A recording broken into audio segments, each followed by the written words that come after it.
Atapu, Assalamu alaikum, Namaste, Harun Nefer. This is Kasank Ma Keparu with a live video for you.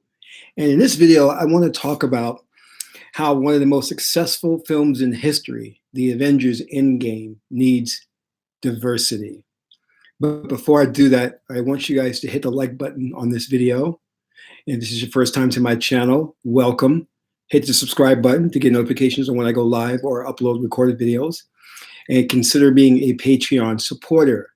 You can do so for as little as $1 or $5 a month, and you'll get exclusive videos on divination, videos on how to perform a ritual, videos on putting together entire spells and incantations, and getting into the New Age, the esoteric movement. All that is there, and it's yours for again, just $1 or $5 a month, and your support would be appreciated. So let's talk about this subject here. And I really was debating about whether I should get into this or not, because it is something I've talked about many times before, and I'm just like surprised I'm getting into this again and again and again. So it's obvious that Avengers Endgame is making history as a film. And of course, when a film is on the verge of becoming a global phenomenon, Hollywood takes steps to make sure that within the film there is their mind control programming there on a subliminal level, so they can reach the planet and indoctrinate you into a certain reality. All right. Now, one of the things that has been brought up in mainstream media is the idea that the Avengers needs more diversity. Now, this is a very complicated subject, so I'm going to read to you an article which best illustrates this point. It says LGBTQ representation, canonically gay character. As Avengers Endgame continues to reign over the worldwide box office, a specific scene from the 3-hour-long movie is catching people's attention for representing the LGBTQ community with the MCU's first openly gay character. While a few fans were impressed with the movie of the filmmakers as they finally took a big step in representing the LGBTQ community, others did not look quite pleased. The character in question, played by co-director Joe Russo, features a scene where Captain America, played by Steve Rogers, leads a support group 5 years post snap. He mentions that he went on his first date and used the he pronoun to refer to his partner, and this is the person that Steve Rogers is helping and giving consultation to. With the dialogue, Endgame became the first Marvel movie to acknowledge gay people as part of the cinematic universe. A section of fans are criticizing the scene because the representation of the gay character was with just a few dialogues, leaving his identity vague in the audience's mind. Twitter is now filled with mixed reactions from fans, as some feel like the Russo brothers are being overly congratulated for this scene. All right.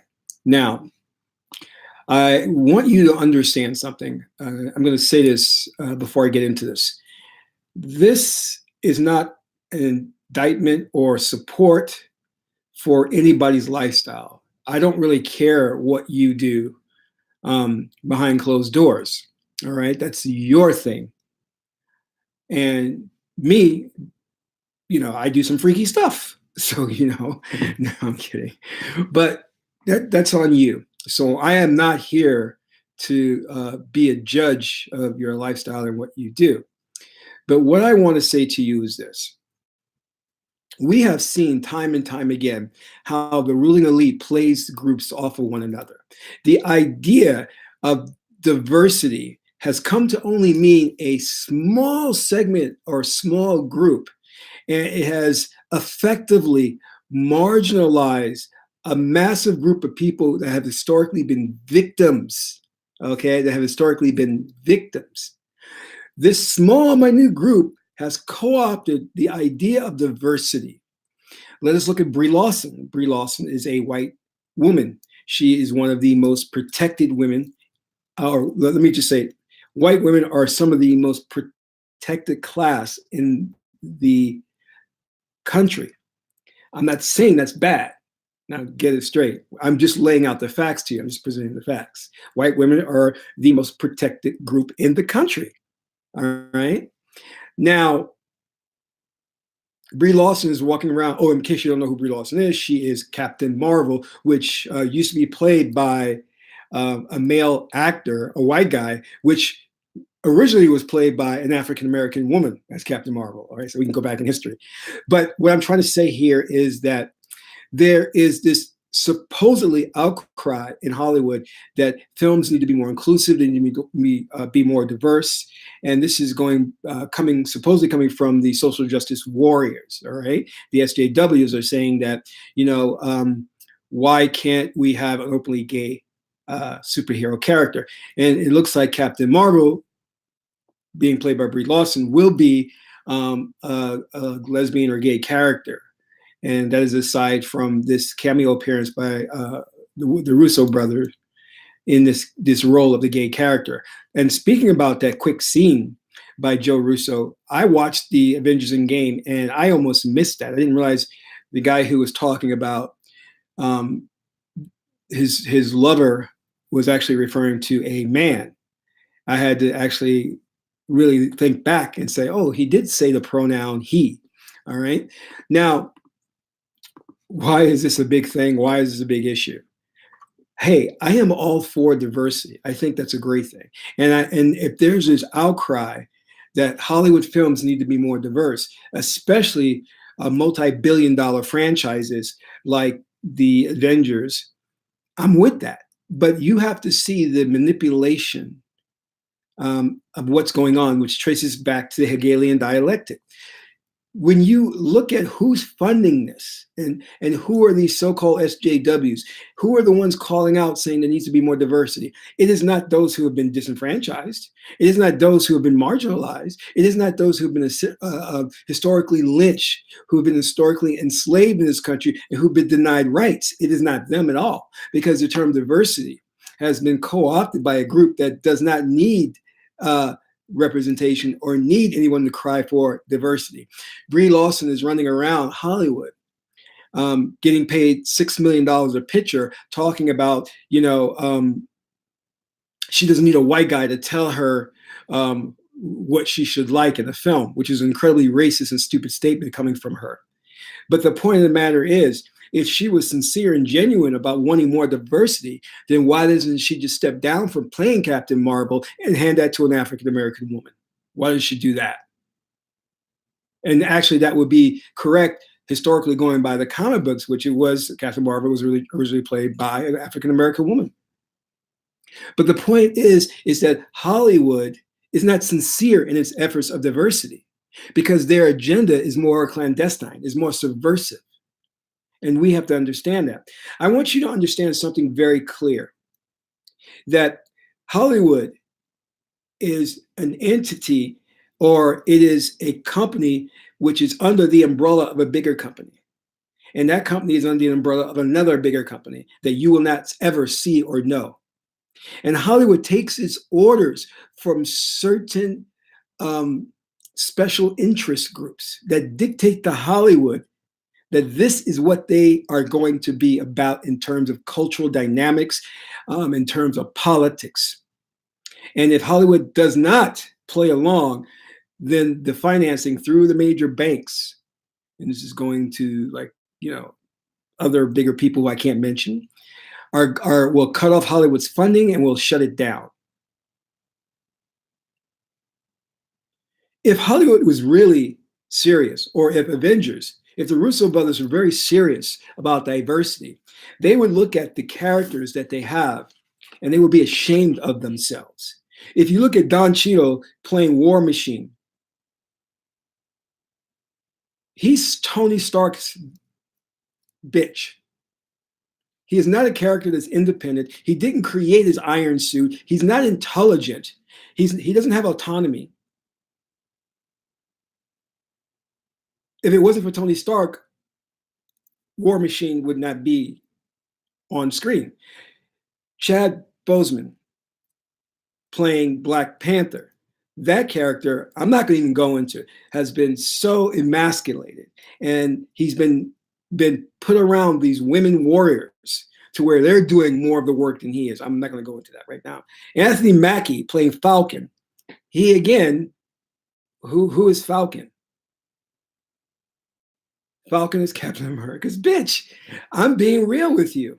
Now let's look at Zoe Saldana. She can now, when it comes to an African American woman, it's fine if she's going to be sleeping with a white man. Hollywood loves that, and Hollywood's all for that. But if you have a black man and he gets to sleep with a white woman, they're going to be like, no, because Hollywood has an unwritten code. They don't want to see that. But I digress. What you need to understand very clearly is Hollywood does not care about women, about African Americans, about gays. It doesn't care about Republicans. It doesn't care about Democrats. Hollywood does not care. Although they put on the persona of caring about diversity, caring about the LGBTQ community, they put on that persona. But their agenda is something more subversive that you're not seeing. And what they are famous for is going back to, again, what I was saying, the Hegelian dialectic of playing one group off another. You see, the LGBT group think they're making headway. And they're thinking if they yell a bit louder, Hollywood will comply to their wishes. But that's not true. That's not what it is. Because you know that in order to conquer the planet, you have to divide it and then conquer, divide and conquer. And how do you do that? You give resources to one group and deprive those same resources from the other group and have the two fight over the resources. Research Bacon's rebellion. That is the time in history when white people and black people were both slaves. And they worked together and they started a revolution together. Let me say it again. White people and black people were slaves. And they banded together to start a revolution because back then it was about a class system. So these wealthy individuals, mainly white males, figured it out that if they could put in place a new system to where those poor whites that were working and they're working hand in hand with blacks for freedom, for revolution, for equality. If they could give those whites, those poor whites, a little more privilege than the African Americans, then those whites would not rebel. And what you would have is you would have the totem pole, the pole of the racial hierarchy. You would have your poor whites on top, your poor blacks on bottom, and the poor whites would operate as taskmasters and keep the poor blacks in line, while the rich and the rich oligarchy would be on top and laughing while they're hoarding the wealth, because in this country the wealth is calcified at the top. Going back to Reagan's trickle-down economics, some of it comes down. In theory, that's what is supposed to happen, but it doesn't. So when you have a billion-dollar film, Hollywood sees that as an opportunity to push an agenda. You can call it identity politics. You can call it diversity. You can call it whatever you want. They know it is a prime opportunity to push out a subliminal programming mechanism that can get the world to turn in a certain direction and to manifest a certain reality. And they're right, because they understand how our psyches work. Let me say hello to the Magi's in the chat room. Hatepu, Haru El Ra. Hatepu, balance and harmony. Namaste, Chris. And I think, Chris, you brought up a good point, because when you see Brie Larson's character, Captain Marvel, it's just shoehorned in there. It's forced upon the public. You know, we have to like her. They have to throw in the movie when she has no history with the Avengers franchise. So why do we need her to come in during Endgame? But what I want you to take away from this and to really understand what's going on here, that I don't care what side you're on. If you're African American, if you're gay, lesbian, transgender, if you're a Republican, if you're a white male, if you're a white female, I want you to understand something, that the ruling elite, the oligarchy, doesn't give a damn about you. You are nothing to them, because you're talking about individuals, people who have been genetically modified to not feel empathy, to not care, to be very, very brutal in how they treat other individuals. They don't have the capacity to care for their fellow man and woman. They don't. It has been bred out of them. So don't play into their game just because you see your face on the screen, whether it be War Machine, whether it be Falcon, whether it be Captain Marvel, or the gay character played by Joe Russo. That's not a win. It's not a win, because their agenda has nothing to do with that. It's something more sinister that you can't see coming at you. Because they have worked with think tank institutions that many come out of London, England, the place of black magic. Alistair, all the major occultists came out of there, and many actors have gone to occult schools in England. Those think tank institutions have worked to determine the world, what they want the world to look like in 20 years. And then they disseminate that information, those studies and those ways of going about things, to Hollywood and say, in order to get the world to be in 100 years, no genders, to be just, non-binary, this is what you have to do, Hollywood. This is what you have to push.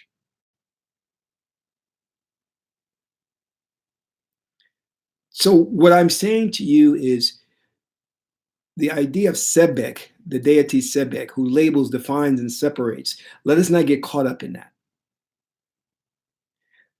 These labels and definitions are only going to serve to separate us. And that's going to be our downfall.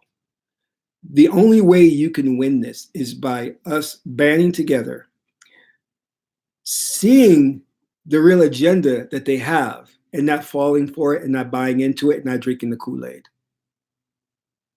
You can enjoy Avengers Endgame as pure entertainment, but when you see them cutting Captain Marvel's hair to indicate that she is gay, lesbian, then understand what they're trying to do, and understand, as a gay man or lesbian woman, that you're not going to think that's a big win. Don't accept that as a win. You have to send a clear message to Hollywood. It's like, we don't want you putting us against people. We're not going to play into the Hegelian dialectic. We understand that we are all brothers and sisters under the sun. And if you really look into this and do your research, you'll understand that those people who are crying for diversity are really, it's Hollywood's minions that are doing it. See, Hollywood will go out there and they'll hire these small little groups, and they'll finance these groups to pretend like they're independent groups. And they'll work through social media and put out things. For example, Hollywood admitted, well, I'm not sure if you were privy to this, but prior to the movie being released, Avengers Endgame, they were putting out information about, don't spoil the plot. And here is a list of times that you can go to the bathroom. So they were publishing through social media bathroom break times. And people thought that, other people on social media or influencers were putting this out. But it was really the producers of the film that were doing this to make the film more popular and exclusive. And their main focus, when they were saying, don't give away the spoilers, was really an effort to get you to get there the first opening weekend, because they wanted to make as much money as possible in the shortest amount of time. So again, what I'm saying to you is, when you hear these things that people are crying for more diversity and more representation, that is not you and I. That is not the general public. That is Hollywood and the special interest groups, these secret groups behind the scenes working together hand in hand to put out this disinformation.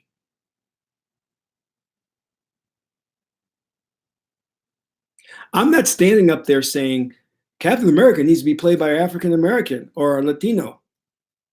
I really don't care if it's a white man. It could be a white man. Captain America could be a white man. That doesn't bother me. But you see how they're creating, they're agitating. And if you know anything about David Icke, he talks about this. I think it's called problem reaction solution. They create the problem, they come along with a solution, and then they say, oh yeah, we can solve this for you. You know, for example, Hollywood says, oh, we hear you, public, you want more diversity, when Hollywood's the one that's saying that in the first place. The special interest groups are working with them to say that. And then they come along and they say, yes, we're going to put out diversity. And then really, instead of really living up to the spirit of diversity, which is more inclusive of African Americans and Latinos and Asian Americans, they didn't only exclusively use the term diversity and to push the LGBT agenda. So you're exclusively giving rights to one group while ignoring a large group, another large group. And on that same point, we can see this plan implemented with Disney Star Wars. Same plan being enacted.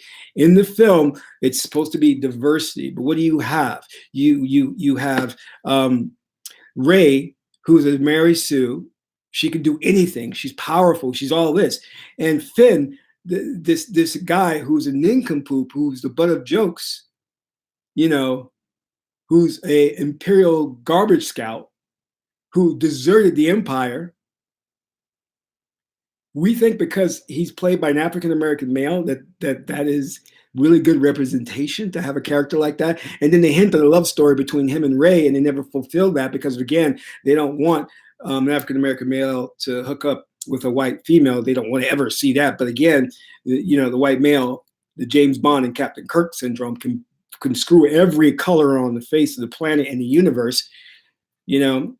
So I want you to think about these things. I want you to think about Hollywood's true agenda, what they're doing to try and influence the mass population. And you can see this very clearly in the awards. Every year when they award a film an Oscar, look at the type of films they're giving the Oscars to, and you can see very clearly the agenda and what they're trying to do. Because the real thing is, and I'm going to put it to you this way, they don't want an intelligent African American male. This is why the Black Panther, who was supposed to be a genius on par with Tony Stark, even smarter than Tony Stark, was dumbed down in favor of having his sister be smarter than him. Go figure that one out. They don't want an Asian American male to seem sexy. Studies show that a lot of women in the country don't see Asian American males as sexy or sex objects or whatever. There's a reason for that, because they're always represented in cinema as the laundry guys who own the Chinese restaurant and who could do kung fu. All right. So just be aware of these things. And just because, again, I am speaking out against the plan and what they're doing, does not mean I'm against anyone's lifestyle. It doesn't mean I'm against anyone in what they do and how they live. I don't care. All I'm just trying to say is enough with the division, enough with the titles.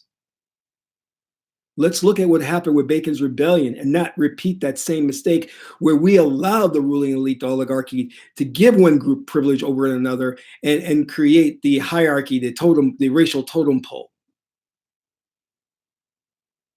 This is what Mahatma Gandhi, big racist guy, fell for. He campaigned against the British rule in India, but on the same note, looked down upon South Africans. How do you do that? And you're supposed to be Mahat, meaning, of like a sage, a saint. That title is not, he's not worthy of that title. He was a racist, and he tried to start a race riot in South Africa. So we don't need to be falling for this stuff.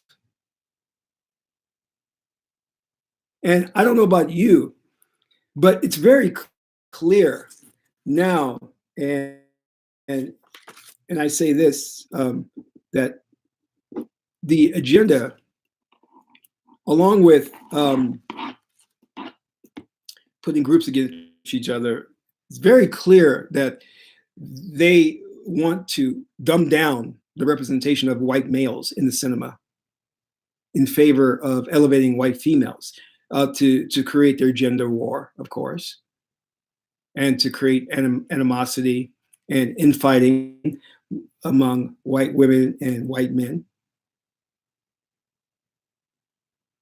So let's not fall for this, all right? And when we understand higher wisdom and higher knowledge, going and tapping into our Tahuti faculty, wisdom, which is the right brain, we know that truth comes out of synthesis or congregative thinking, meaning we seek to find commonality, to work harmoniously with other people.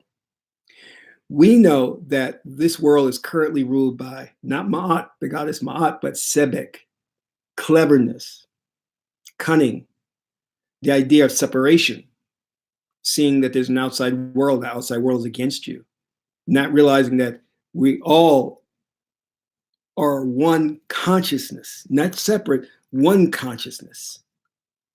So enjoy Avengers Endgame. Experience it. Allow your Kundalini or your Chi force energy to rise and get excited about the film, but also understand on the same note that through that excitement, there's a download that's happening into your psyche of their agenda.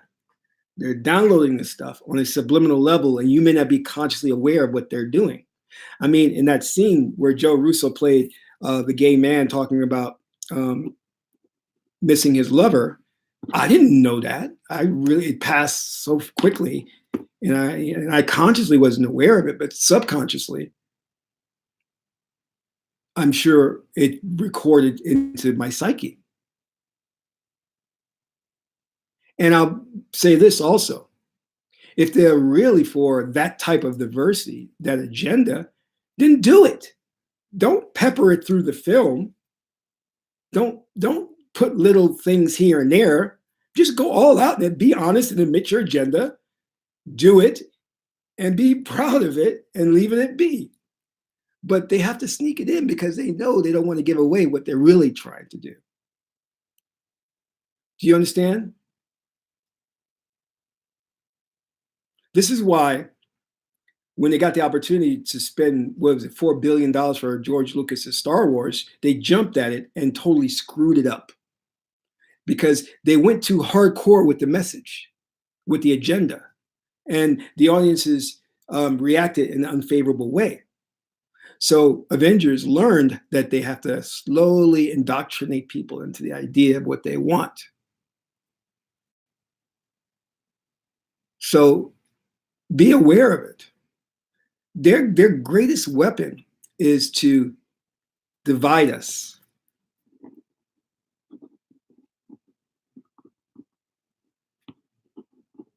And the only way that they can do that is by pitting one group against the other, giving one group resources and denying the other group those same resources, and watching the two fight each other.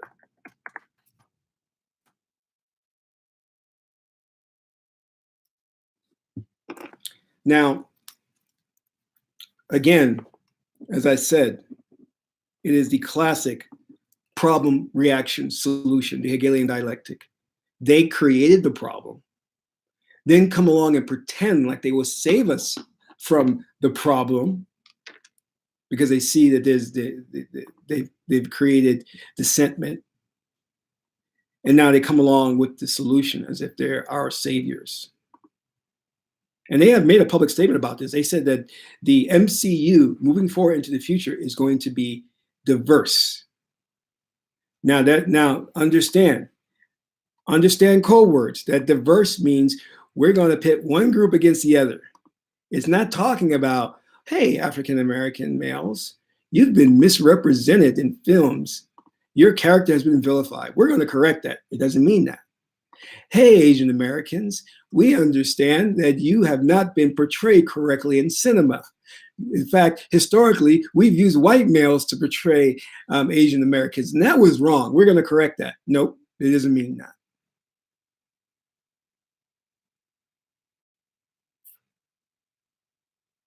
And those of you, as I said before, who are part of the LGBT community, don't get all excited, because if Hollywood was really intent on being more diverse with you, they wouldn't be just peppering it through the movie. They should come out with it and say, this movie is about this, we're proud of it, and that's the way it is. But they won't do that.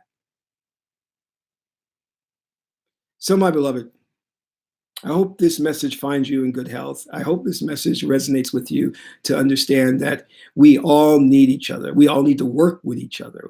And we don't need to be hating on each other, no matter what your lifestyle is, no matter where you come from, no matter how much money you have. We don't need to look at each other and hate each other or see us as separate from our brothers and sisters. We all are one. But what we must keep in mind is that we should not allow these institutions to put us against one another.